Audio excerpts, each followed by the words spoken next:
Amen. I love this scripture because it talks about a woman who wasn't even a Christian. He randomly finds this lady at a well, and he starts telling her all these things that she ever did. Now, can you imagine if you were just at the grocery store and this guy was like, yo, I want some water. And you're just like, okay. And he says, and you know what? Can you bring your husband on over here? And you're like, well, I don't have a husband. He's like, yeah, I know. Actually, it's the guy you're sleeping with every night. Could you bring him? Wouldn't you be like, whoa? Or if you're a guy and they're just like, yeah, it's the girl that you've been just hooking up with. Like, wouldn't you kind of be like, oh, man, what's going on, right? It would be a little truthful maybe, right? So what I love about this story is Jesus comes up to her and he basically tells her all this stuff that's happened in her life. And because that he did this, she now believed who he was. She said, sir, I perceive that you're a prophet. Now, one thing I want to point out is sometimes we get it in our head who we have to listen to and who we not just need to listen to, but who we're going to take instruction from or who we're going to take leadership from. And every time someone says, well, this is the person that I listen to, I think about this story. Okay, you want to pick and choose who you want to listen to. Well, here we have a girl who has 5 husbands who's sleeping with a guy on the side, and now she received the Lord Jesus Christ into her life, and she went and changed her city. But if you were to say, oh, I'm sorry, you're not my pastor, please don't talk to me, would she ever have been able to change her city? Hello. Right?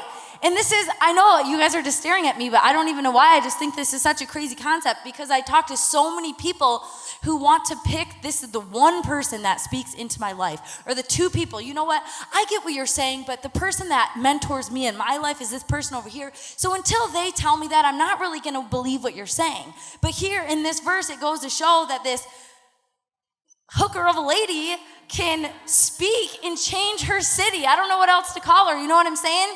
But she can literally go out and change her city. But if people would have just looked at the outside and said, actually, I've known Jesus Christ more than you have. Sorry, I don't really want to listen to what you're saying. She may not have ever been able to change her city. And this is, to me, the cry of my heart is that our generation changes the people in our generation. Not that we stick to ourselves. And I know I love the theme tribe, but don't get it in your mind that tribe means we have to stay in here and never go out of the 4 walls of the church. Tribe means we're going to come together. And when we come together, the more people we can reach outside the 4 walls of the church. So that's why, again, I love this because she had a testimony. God did something in her life and she wasn't afraid to share it. God did something in her life and she didn't just tell the people who she was close to, but it says she changed a city.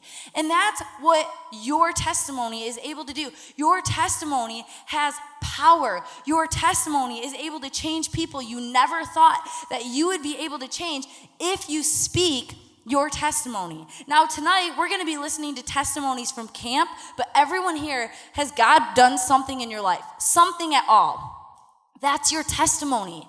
And that's what we can't be afraid to hold back, and we can't be afraid to share that testimony with people. But again, like I said, we're not just talking camp, but this is for everyone out there. If God has done something in your life, make sure you tell the people around you. Now, you don't have to be that crazy person who just pickets outside with a thing that says, listen to my testimony or you will die.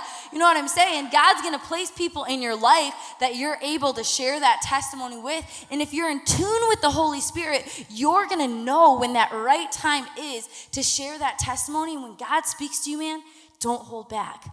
It might even be someone here. I don't even know who I was talking to the other day. But I remember, I'll come back to that. But I remember it was the first time that God made me, that I prophesied in church because I knew that the Lord spoke to me. This is the word that you're supposed to prophesy tonight. And I was like, perfect. This is going to work for my exhortation Sunday morning.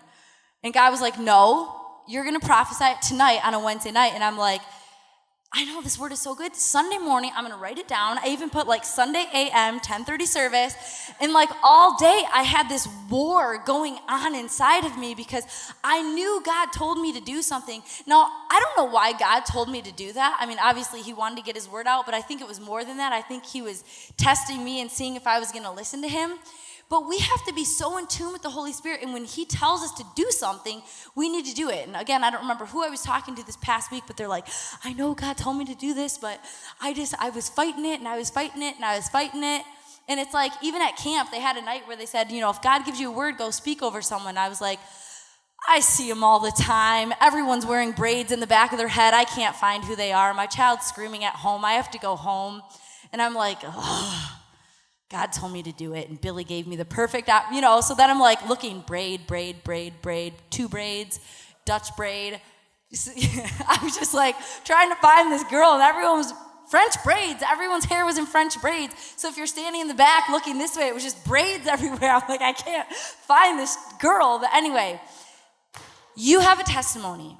If God has done something in your life, you have that. And you need to share that. And again, be in tune with the Holy Spirit to know when that right time is to share that testimony. So with that being said, we're going to have a couple testimonies tonight from camp. So can I have Star come to the stage? Give it up for Star. Okay. Hi. That was really unexpected. I didn't know I was going first. But, okay, so I'll give some background. I have a little brother who's 14 or 15. His name's Blake. He's 14. And our relationship is not very good. I just have a lot of anger and pent-up aggression and, I don't know, just bad vibes with him. And I don't know why, but at camp during the foot washing, I just felt that I needed to go and wash his feet. I was there as a director, so I was just kind of like directing and watching what was happening. But I just felt like I needed to go and wash his feet. So I took the bucket and I went and I placed his feet in it, and he knew it was me. And I was just praying and I was asking for forgiveness for not being like a loyal sister and giving him all the love that I can. And I was just asking God to give me the love and the joy and to be like a good example for him as a Christian. And I thanked God for all the people that he like placed in his life in place of me. Like he placed God, Jade and Kiana and Jake. They have been amazing with Blake. They have like filled my role as a sister for him. And so I was just thanking God for all of those people. And I just prayed that like he would make me like an example and everything. And then I began to speak in tongues for the first time, and it was just so incredible. And I just never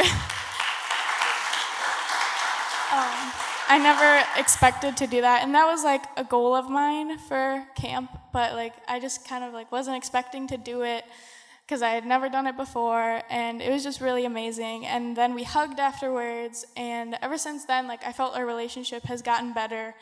And then there was another night, it was one of the altar calls, he was just leaning over the stage, and he just had his head down, and I just went back to him, and I laid hands on him, and I spoke in tongues some more, and like I just kind of prayed everything again that I did like earlier that day, and we hugged again, and just everything just felt like really renewed. I just felt really fresh, our new relationship. And so that's that story. But I have another one. There was one of the other altar calls when Billy said to pray for like people who wanted to accept Christ into their heart again. I prayed over Izzy Rachel, I believe. She raised her hand, and I just laid hands on her, and she was just crying into my arms. And it just felt, that moment was really special to me because I wasn't even a counselor, and she like just let me pray over her, and I was there for that really special moment for her, and it was just really awesome. Yeah.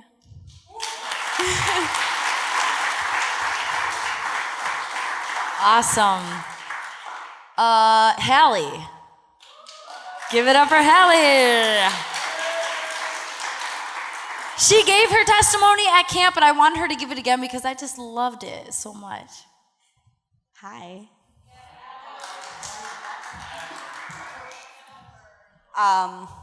So this was my 4th year at camp, 2nd as a counselor. I went twice as a camper, just twice. The first year I went was because Caleb, y'all know Caleb? Yes, no? Yeah. He invited me and my other friend to this like taco party that was happening at the church. I think it was actually happening here. It was like 2 weeks before camp that year, before prehistoric. I remember just watching the camp video, and I was like, that looks really fun. Like, that looks like something that I would enjoy, maybe. I'm not even sure that we were dating at the time yet, which is pretty funny. And then we did start dating, and then I was like, I kind of really want to go to camp. One, because it looked fun, and two, because like my boyfriend's going, and we just started dating. I don't want to not talk to him for a week. So I started talking to Billy because it was pretty late into the sign-up process already. It was like a week before camp. And in talking to him, we soon discovered that somebody anonymously, I still don't know, paid for my entire camp trip. So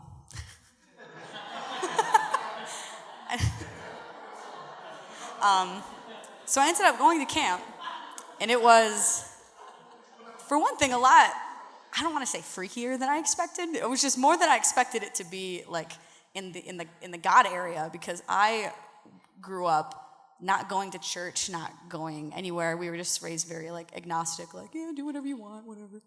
And I was pretty open about that. I was like, I don't know, I'm just kind of here because my boyfriend's here, so. But Wednesday night, I remember hearing Ashley sing, and was it Mario? It might have been Mario playing that year on the guitar. I can't fully remember, honestly. But not the important part. I remember, like, kind of lifting my hands. They might have been, like, right here. But I just started feeling very different. And what I come to realize now is God's voice was saying, you belong here. You need to be here. And I felt more comfortable than I had probably ever felt my entire life. And, like, this was someone, I didn't know anybody. I knew probably 4 people, and one of them was probably Billy. And it just felt like an entirely different place. Like, I knew where I needed to be in that point, and I have clearly stayed here ever since. I've sung at camp twice. I'm still here as a counselor. There's some other stuff that's just, God is doing crazy things in my life that if you had asked me where I'd be like 3 years ago, I probably would have laughed. It's been a lot of fun. And just as a short little addition because that's pretty much what I shared at camp. But this year as well, something brand new happened for the first time. Ever since I was initially saved, that Wednesday night 3 years ago, I've been working on trying to pray in English out loud in groups. It's been very difficult for me. I've barely been able to do it with just Caleb and I. But I prayed during the end of a devotion, and my girls loved it. And there were some giggles had, and it was really stressful, but it went really well, so that was pretty cool. So that's getting better. Yay. And that's that.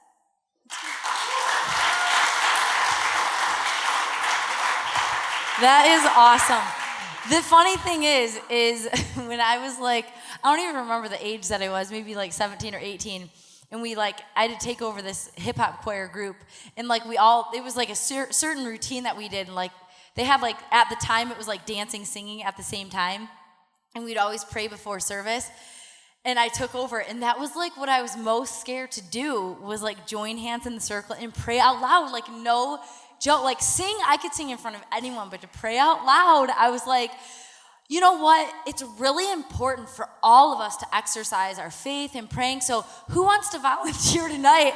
And this is honest to God truth. I was just so scared to pray out loud. Listening to the voice of the Lord and just doing it, man. I tell you what, it's worth it, right? Paul, can you come up? Give it up for Paul.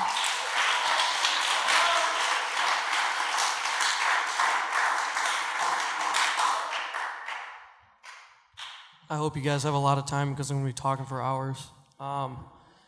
It's funny that Ashley mentioned sharing your testimony because a lot of people don't know me personally because I've always hid myself, and I might get a little bit emotional. I don't really do that, but I feel really compelled to share a little bit about me before I go into what happened to me at camp this year.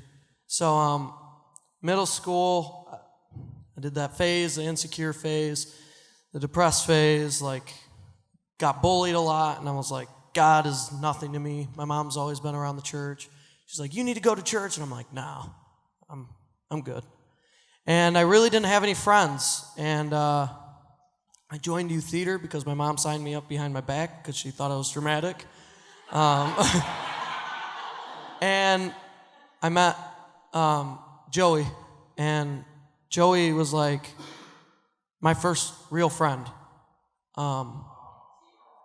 I want to cry. And just Joey brought me into the church and was like, hey, like, come on to youth group. And I had been around youth group a little bit because my mom forced me to go. But I thought everybody was weird.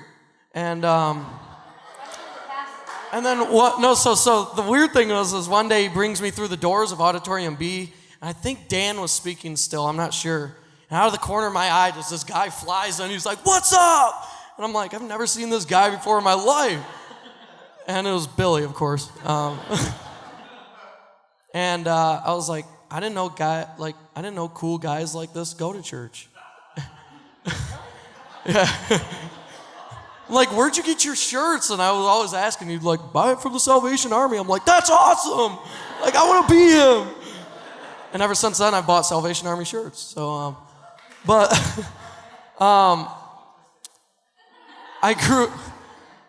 I grew up, and Billy was like, you need to come to camp.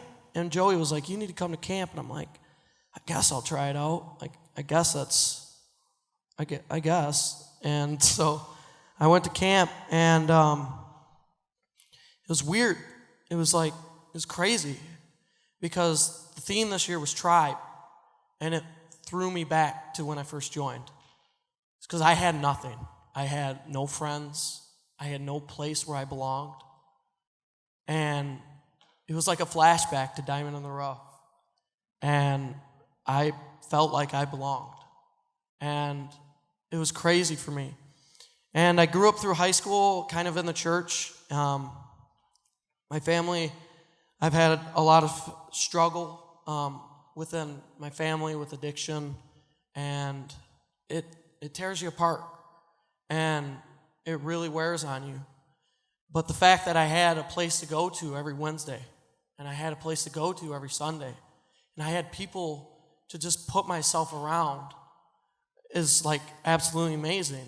And Billy would call me up and be like, hey, like in my darkest times, and then you'd be like, hey, what's going on? And you just feel like you have nobody to talk to, but then you realize that you're a part of something, and God put me in this place for a reason.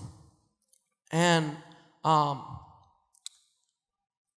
I've learned, I hid behind my emotions for a really long time, and I hide myself a lot because I feel like I want to make people happy, but I don't want my story to be a burden to them. And this year at camp was like the end of that. Like, I want to share with people who I am. I want to let people know my story, because there's so many kids that struggle. And there's one kid who there's one kid that like God keeps putting in front of me because he struggled through a lot of the same things that I have. And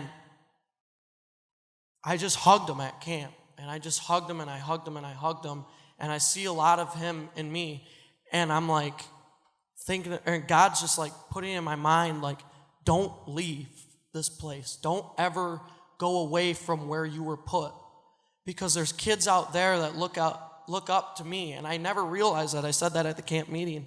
Like, I went away to school for the year in Grand Rapids, and it felt so far away.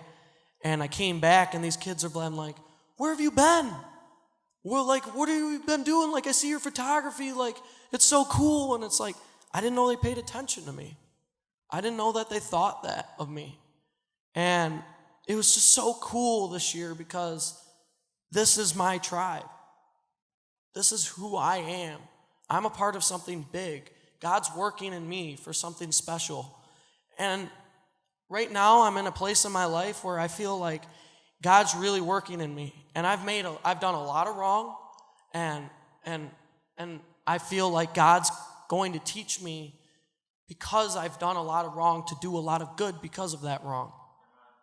And that's so powerful. And it's so humbling. And I went, this is the last thing, I swear. I want to keep talking, but I know I can't. I went and laid my hands on this kid at camp, and I said this at the camp meeting, but I want to say it to the people that weren't there. And I laid my hands on this kid, And this kid is kind of like, he's mysterious. He's like, you know, like, you can just tell he's got a big heart. He's just got love, and he's just like, and I just felt like just compelled to go just lay my hands on this kid. I have no idea why. That's just how God works. And I laid my hands on this kid, and I was like, I felt something. And I was like, I felt the struggle. I felt the anxiety. I felt what he was feeling. And I told that kid, and then after I was done praying for him, the kid just like, I was just about to walk away, and he stopped me, and he was like, everything you just said, I struggled in my life. He was like, you just said everything that I go through. And I was like, taken aback, like, God's really working in me. God's got something special for me. God is pushing me to this youth generation to lift them up because there's so much potential. Billy saw something in me. I see something in these kids, and I'm sure you guys see a lot in these kids. And it's now that we bring these kids into our tribe and we show them what really a tribe is, because he's doing something crazy, and he's doing something crazy in me, and I know he's doing something crazy in these kids, and it's crazy good. It's not crazy bad. And so yeah, I felt compelled to just like, I had no idea what I was coming up here to say, but I knew I had something to say. And I was sitting there, and I was like, maybe I should share a little bit about myself so that I can be relatable. That's what I love about Billy, is he shares stuff about himself that makes him so relatable. And so I wanted to be a little bit relatable to you guys, to let you guys know like why I feel that this year was just so moving and why I feel so a part of the tribe. And I'm excited for what God's doing. So yeah. Karla. Give it up for Karla.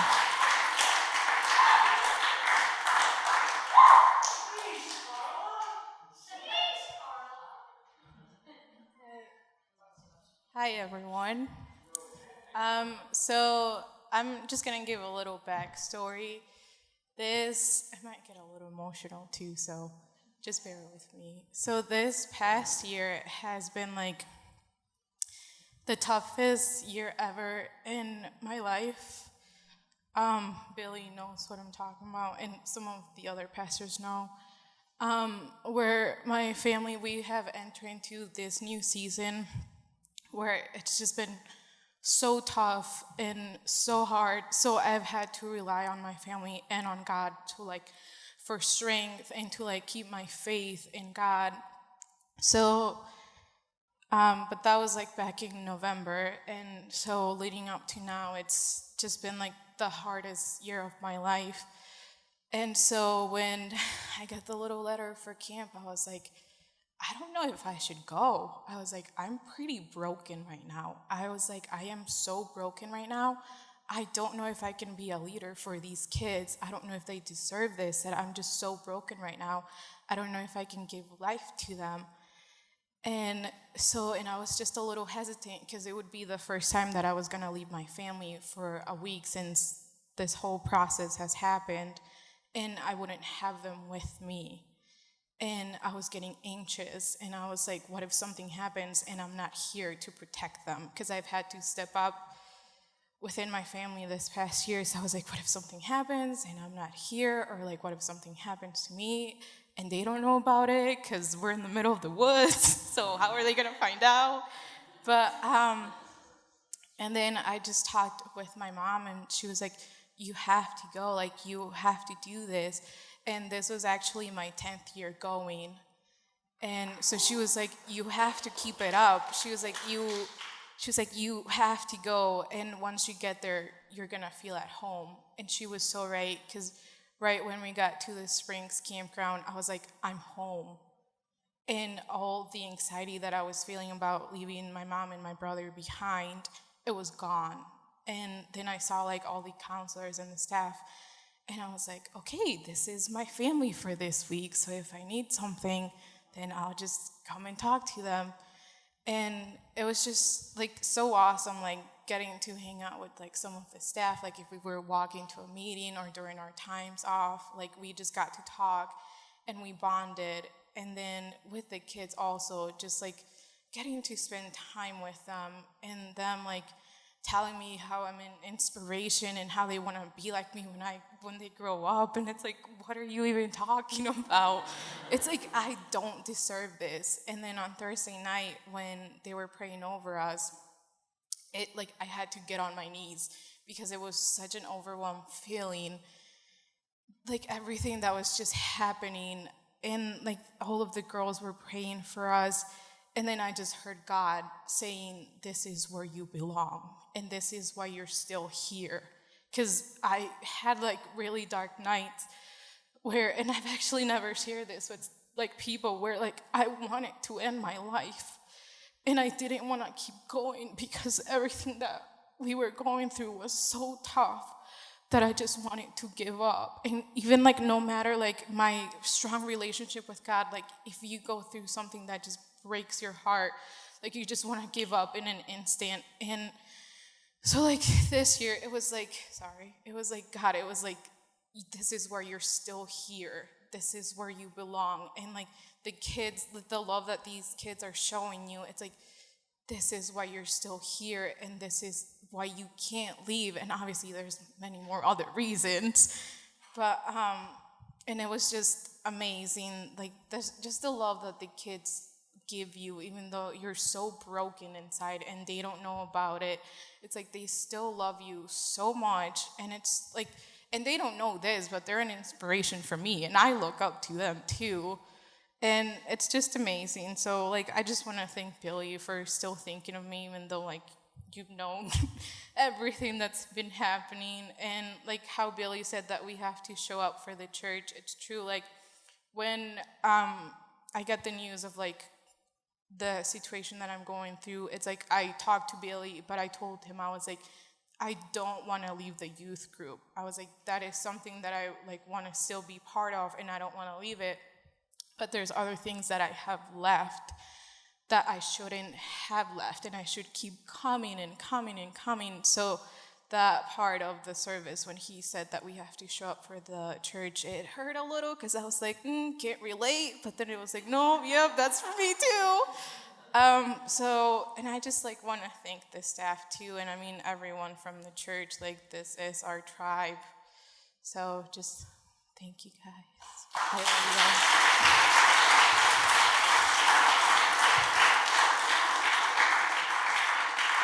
What I love is the common thing amongst almost all these testimonies is God telling them, you belong here.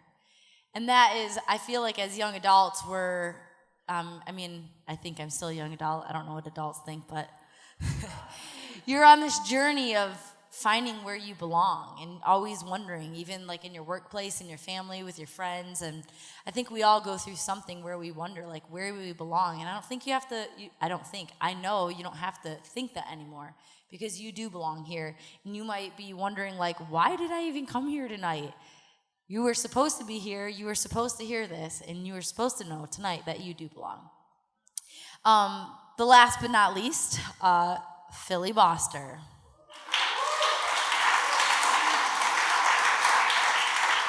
He may or may not be really tired from a long week. I'm not tired anymore. It takes a little bit more than that to get this old man down, you know what I'm saying? No, I'm rested up. I don't know that I've totally processed everything. I need a couple just like quiet hours to just like not think of anything else for it to totally make sense in my mind. But it's just because I'm old and my brain is slow. But I just wondered if maybe for a second you could think of someone in this room that you know something kind of hyper-personal about. You know, like some of you guys are dating and you know like the secrets of the person sitting next to you, or like you have a best friend here and you know that there are things that they've shared with you that they haven't shared with other people. And so there's something very intimate about your relationship that other people, even in the same room, don't necessarily share. And while you're thinking of that, I just want to maybe like highlight something that's very special about what God is doing at Mount Zion, and even like Ashley has been around all of you guys and she's only like 24, but for a while, and she knows your brothers and your sisters and your aunts and your uncles and your grandma and your grandpa, and like some of you got, well, like two of us have kids, but like it's kind of this interesting thing that as a pastor, she has a relationship with lots of you guys that she has a very special bond with you. And then as a pastor myself, I don't even remember when I started coming. It was like 2001 or something. And since then, like, you guys have gotten old. and so I've seen you through like your awkward phases and your weird, I think I'm cool when I wear this phases, and like when you used to use Facebook, like I knew you then too. But I also know your parents, and I know those other people too.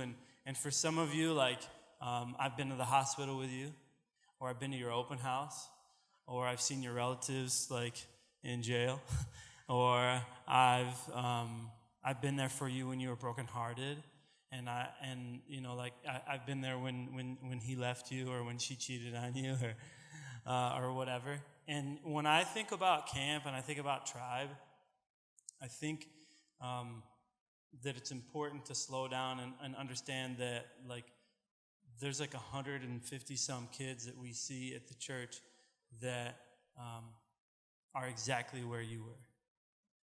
I mean, they really were. And when you think about like the very close and intimate connection you have with someone here in the room, like, there's a kid in the youth group who is hurt and who's not going to tell many people that life at home is rough. And there's another kid in the youth group, and he's struggling with this. And there's another girl in the youth group who doesn't really like what she sees in the mirror. And there's another group in the youth group who think that you got to do this to be cool. And there's another group in the youth group that thinks that, Christianity is where like fun people go to die. You know what I mean? Like, and all of you guys somehow, some way can like relate with that.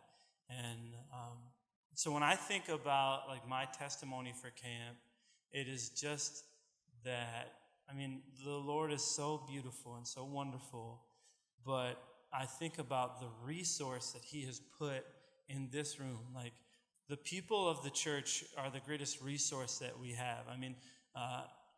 I'm not trying to minimize anything of the Lord by any means, but I'm saying just in a practical sense, the stories that you have and the stories that you share matter. Like, everything that we do matters because you all have this story, right? And everything that you have done in the youth ministry or in the last week matters because each kid that you spent time with or that just watched you has a story. Like, they have a unique and personal and significant story, whether they relate completely to you, or they look like you, or they sound like you, or they're as affluent as your family or not.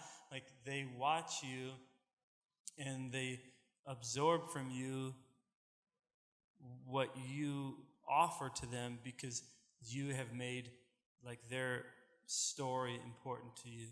And so my testimony of camp is watching campers minister to campers, because at this point our staff is like a mini camper like group to me, because you guys aren't so far removed from them. But I was really blessed at camp just to see how it seems like more than ever in the youth group and even in our young adult group is that you guys are beginning to embrace what makes you distinctly Christian rather than trying to be still like the world. And lots of Christians, there's like all these Christian knockoffs of things that go on in the world. There's like, we don't have YouTube, there's like a God tube, and there's all these like knockoffs, you know what I'm saying?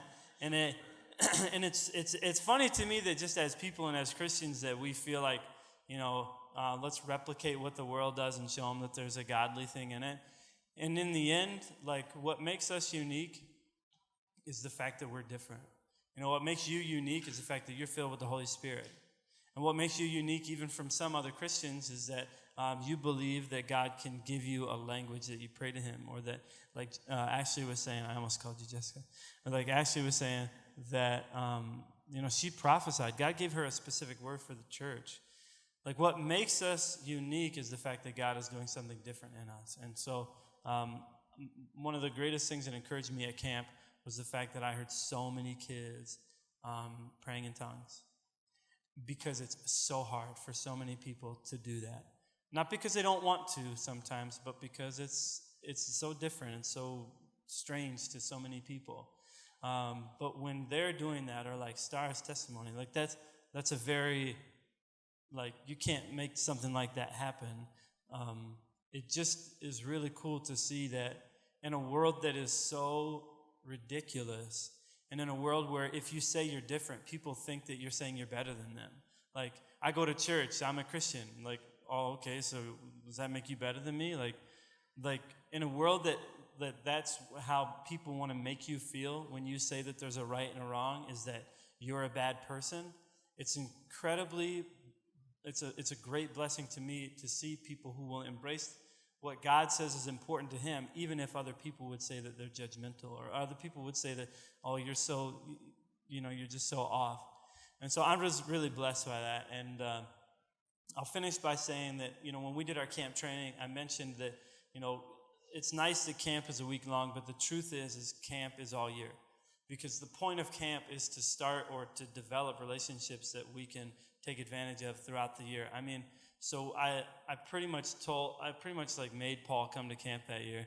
I remember you gave a testimony one time. You're like, Billy kept calling me, and Billy kind of gets what he wants, so I came to camp. And I was like, you just make me sound like I'm a bully or something, dude. I'm like trying to get you saved, kid. So give me a break.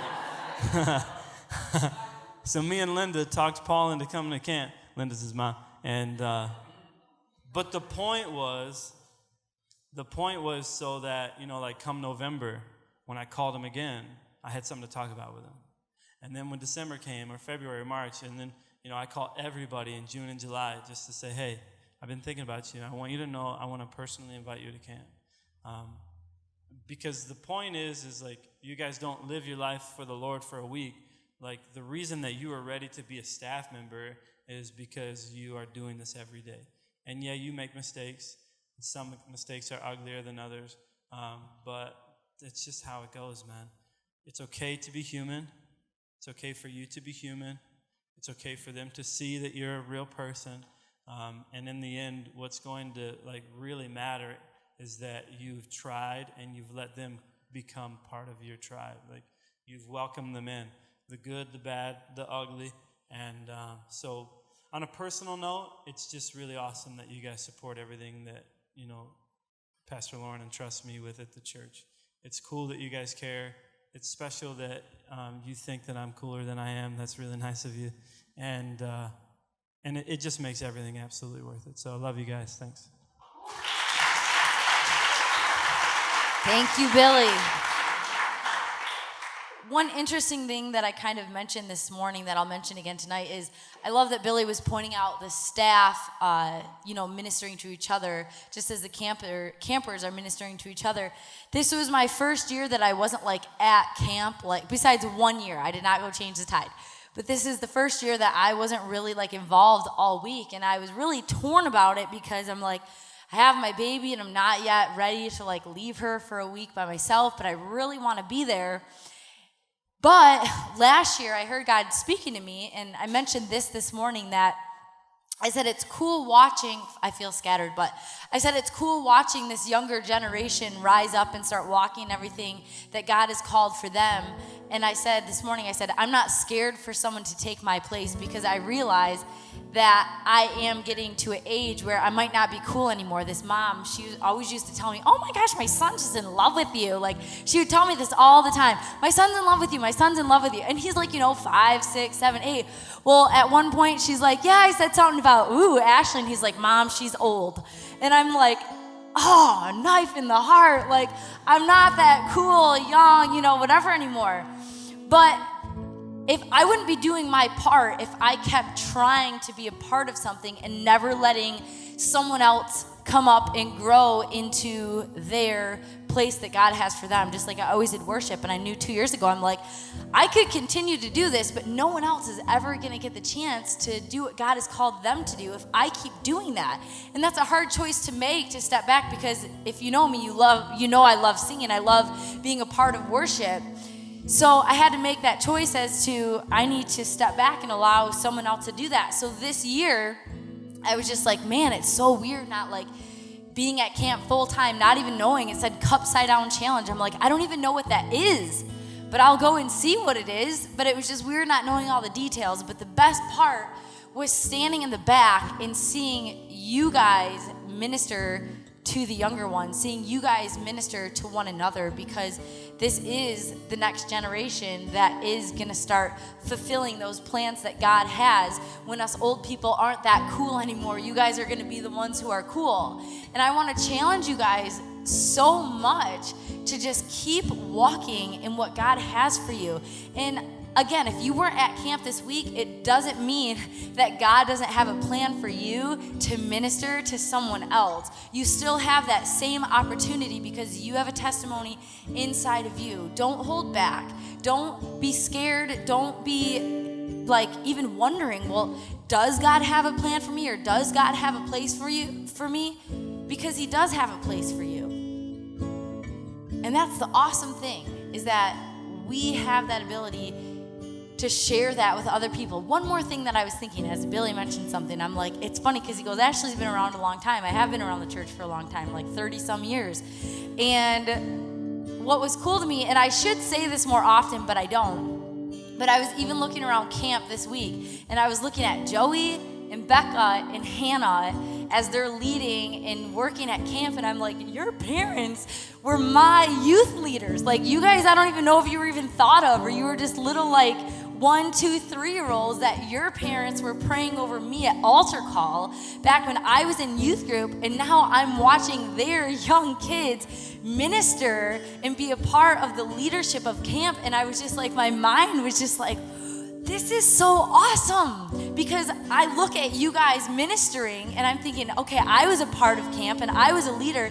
I pray that my kids someday will be like you guys, that they are going to stay involved in church and they're going to continue to know that God loves them. They're going to continue to know that God has a plan for them, and they're going to be involved just as much as you guys are involved. So just remember that you might just be walking around doing life and you don't even know that me sitting in the back, I'm like being touched by what you guys are doing. So just know, when you guys are walking in everything that God has for you, man, you are touching someone's life that you never even knew that you would be able to touch. If you guys could just stand with me tonight.